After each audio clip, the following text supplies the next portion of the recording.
Happy Monday. So I have a quick question for you today.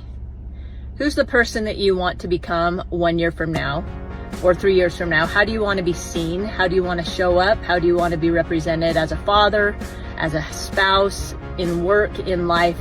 When people think of you, what are a few words that you would hope that they would say? And are your actions today leading to that tomorrow? We've talked a lot about habits and creating identity, but what about taking some habits off the table, or the key to change, which is changing our patterns, the way that we are in a group. If we're quiet, talking up more. If we actually are the center of attention, becoming more of a listener. So many people view us and see us based on our behaviors when we enter a room or in a crowd and how we carry ourselves.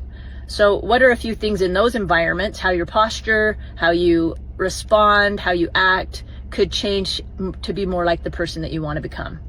We hear the definition all the time of insanity, which is doing the same thing over and over again and expecting different results. And that's no different when we think about becoming something different or more, is that we get stuck and really comfortable in a pattern of doing something every morning, sleeping in, the books that we read, the music we listen to, and maybe to become, we need to get up earlier. We need to say no a little bit more. We need to say yes a little bit more.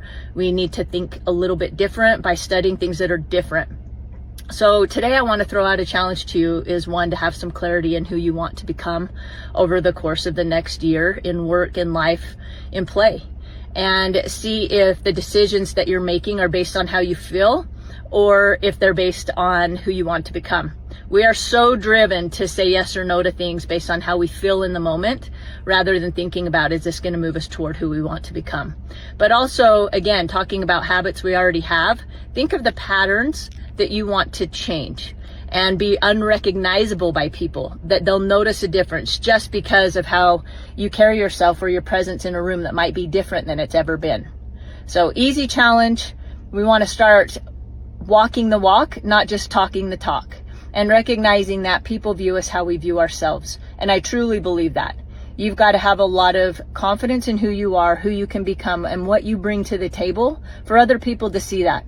If you don't see that in yourself and you're expecting other people to value you and to respect you and to want to use you to do business or come to you with a problem, then you need to make sure that they see that you see that in yourself. And that is really a big part of that clarity in becoming, is believing in it first. Have a great week. Go get what you want. Keep becoming. Have a good day.